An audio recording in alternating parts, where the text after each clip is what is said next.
Happy birthday dude. Thanks man.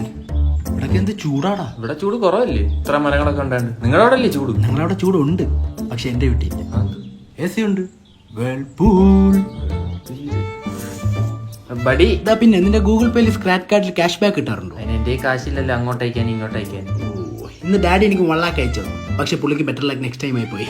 കൊറേ cash ഉണ്ടല്ലോ അളിയാ, പിന്നെന്തിനാ ക്യാഷ് ബാക്ക്? അളിയ, എന്റെ കയ്യിലുള്ളതും നിന്റെ കയ്യിൽ ഇല്ലാത്തതും എന്തോന്നറിയോ? എന്താ? പണം. Because I am very rich. അളിയ ഒരു മിനിറ്റ്. ആരടാ? നിനക്കില്ലാത്തതും എനിക്കുള്ളതും പെണ്ണ്. ഹലോ ജോണി പപ്പയുടെ മോന് പെണ്ണില്ല. ഞാൻ അവന്റെ കൂടെ നീര് വിഷു പറ. കാർത്തു നിന്നെ ഓർത്തുള്ളൂ ഇപ്പൊ. പിന്നെ വൈകിട്ട് ഒരു പാർട്ടി ഉണ്ട്, ഞങ്ങൾ വെള്ളം അടിക്കും കേട്ടോ. ഗൗതം 4 അടിക്കുന്നു. 4 അടിച്ചാൽ വാള് വയ്ക്കും. വാള് വെച്ചാൽ എന്നെ വണ്ടി കയറ്റുന്നില്ല. എന്റെ വണ്ടി എറിഞ്ഞൂടെ? താറ് ഇതിപ്പോ കൊടുത്തു ഞാൻ പ്രാങ്ക്. എന്നെ ഭയങ്കര കാര്യം തോന്നുന്നു. പിന്നെ ഞാൻ വണ്ടി കാണുമ്പോ ഭയങ്കര ചൂട്. ഹലോ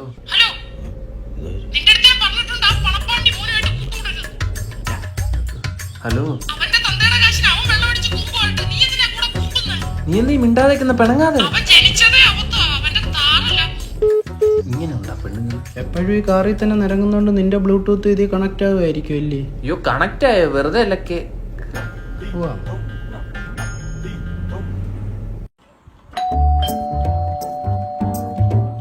അതെ, ഒരു സൗണ്ട് കേട്ടായിരുന്നോ? ടിങ് ടിങ്. അതിന്റെ അർത്ഥം പുറത്ത് ആള് വന്നതാ. ഭൂമി വളർന്നാലും ഇവിടെ എണിക്കരുത് കേട്ടോ. സർപ്രൈസ്. ആയിരുന്നല്ലേ പറഞ്ഞേ? നാളെ വന്നാ സർപ്രൈസ് ആവില്ലല്ലോ. വാ അകത്തോട്ട് വാ. ഏട്ടാ, ഇതെന്റെ കൊളീഗ് ജിത്തു. മാധവ് ജി. എന്തൊരു അവക്ക് മാത്രമേ ഉള്ളൂ ഈ ഒപ്പനയൊക്കെ. Yes my honey. നീ വന്നേ. നമുക്ക് ഹണി കേക്ക് ഉണ്ടാക്കാം. ഓ ഇറങ്ങി കഴിഞ്ഞാണോ ഹള്ളി? ആരായിട്ട് ഒരു ഷർട്ടും പാൻറ് ഏട്ടത്തിലൂടെ പോയല്ലേ? നീ വന്നേ. ഹസ്ബൻഡിന് വേറെ പണിയൊന്നുമില്ലല്ലേ? എല്ലാം നീ ഒറ്റയ്ക്ക് മതി. എന്താ ചെയ്യുന്നേ? വീട്ടിൽ വന്ന ഗസ്റ്റിനെ പിന്നാമ്പുറത്താണോ നിർത്തുന്നത്? അയ്യോ ഞാനിവിടെ ഭയങ്കര കംഫർട്ടബിളാ. ഇത് മാധവേട്ടൻ അനിയനാ. എടാ 2 പേർ പാല് കുടിച്ചിട്ടാണോ? ഈ പഞ്ചായത്തിൽ നിന്ന് പാല് വന്നിട്ടില്ല, വന്നെല്ലാം പിരിഞ്ഞു പോയി. എന്താ നീ നമ്മുടെ പശുവിന്റെ പാല് ഇറക്ക്? എനിക്കിപ്പോ പശുവിന്റെ അകടി പിടിക്കാൻ ഒരു മൂടില്ല. അല്ല പാലിറക്കാൻ ഒരു മൂടില്ലെന്ന്. അതൊന്നും വേണ്ട, സാരമില്ലെന്നേ, നമുക്ക് പിരിക്കാം. നിങ്ങളവനെ പിടിച്ച് മാറ്റില്ലേ? രാത്രി ബെഡ്ഷീറ്റ് കാണും. എന്തോന്ന് പപ്പറ്റ് ഷോയാ? ഒരു ബെഡ്ഷീറ്റ് ഒരു തവണ വിരിക്കാൻ പറ്റൂ. നല്ലൊരു സഹായം ആയിക്കോട്ടെ എന്ന് വിചാരിച്ചു. സഹായം? അവൻ സഹായിക്കാൻ മുട്ടിയിരിക്കുക. മതുപോയി നമ്മുടെ ജിത്തുമോൻ കാശാലക്ക്. ആ കല്ല് പുറത്തൊന്നുമില്ല, നീ ഒരച്ച. ചേട്ടാ എന്തു ചെയ്യുന്ന? ജിത്തുവിന് ഇതൊക്കെ ഇഷ്ടമാന്നേ ഇല്ലടാ. മോള് പൊക്കോ, ജിത്തുവിനെ ചേട്ടൻ നോക്കോളാം. മതി നീ കഴിവ്. സംഗീതത്തിൽ 7 സ്വരങ്ങളാണുള്ളത്. സ, ഷഡ്ജം, രീ, ഋഷഭം. ഇതിൽ നിന്ന് ഞാൻ എങ്ങനെ ലളിതഗാനം ഉണ്ടാക്കിയെടുക്കും? മധാമ. എടാ ഗാന്ധാരം. മാതളം. ഓറഞ്ച്.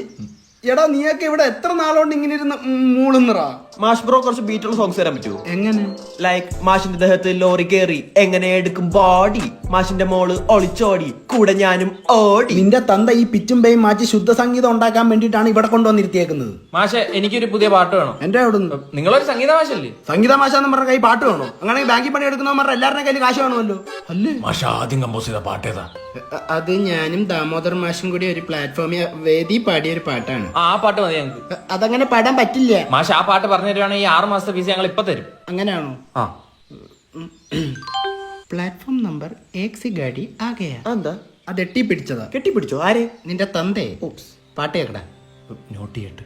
ഉമ്മ ഖദീജ വാപ്പ കോയ ഉപ്പ ഹീറോ ഉമ്മ മീൻകാരി സന്തോഷത്തോടെ ട്രെയിനിൽ കേറി ബോംബ് പൊട്ടി തവിടെ പൊടിയായി. മാഷെ കോപ്പി റൈറ്റ് അടിക്കത്തില്ല, ഞാൻ ഈ പാട്ട് റാപ്പ് ആയിക്കോട്ടെ. പിന്നെന്ത്? ഉമ്മ ഖദീജ വാപ്പ. Thank you. ചേട്ടാ എനിക്കൂടെ ചാൻസ് വാങ്ങി തരൂ, ഞാൻ നല്ല നടനാ. നിന്റെ അടുത്ത് ഞാൻ പറഞ്ഞു എന്റെ പടത്തിൽ ചാൻസ് ഇല്ല. എന്തോ ചാൻസ് ഇല്ല, സ്ക്രിപ്റ്റ് നോക്കി വരുന്നത് മാറിയില്ല. അല്ല സാറ് വിളിച്ചായിരുന്നു.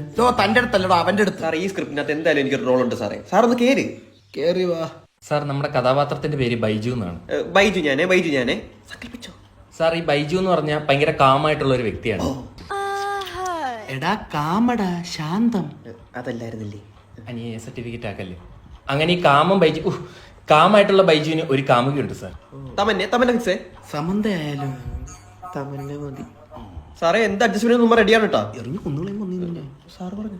അങ്ങനെ സമാധാനമായി പൊക്കോണ്ടിരിക്കുന്ന ബൈജുവിന്റെ ജീവിതത്തിൽ ഒരുപാട് പ്രശ്നങ്ങൾ വന്ന് ആപ്പിലാവുകയാണ് സാർ. ഓ ബൈജൂസ് ആപ്പ്. നിന്നെ വെച്ചാ ഞാൻ ആപ്പിലാവും.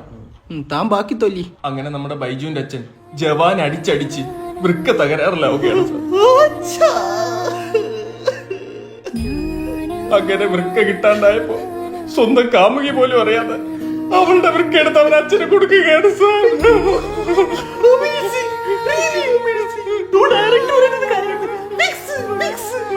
ഇറങ്ങിപ്പോടാ സാർ നിന്നെ ഞാനൊരു മാന്യനായിട്ട് തെറ്റിദ്ധരിച്ചു പോയി. സാർ ജനങ്ങൾ ബൈജുവിനെ ഏറ്റെടുക്കും. എടുത്തിട്ടടിക്കും. സാർ ഇതെന്റെ ഡ്രീം പ്രൊജക്ട് ആണ് സാർ. എന്നാ നീ അത് ഉറങ്ങുമ്പോ കാണ്. എഴീച്ചു പോടാ. മലയാള സിനിമ എങ്ങനെ ഗതി പിടിക്കും?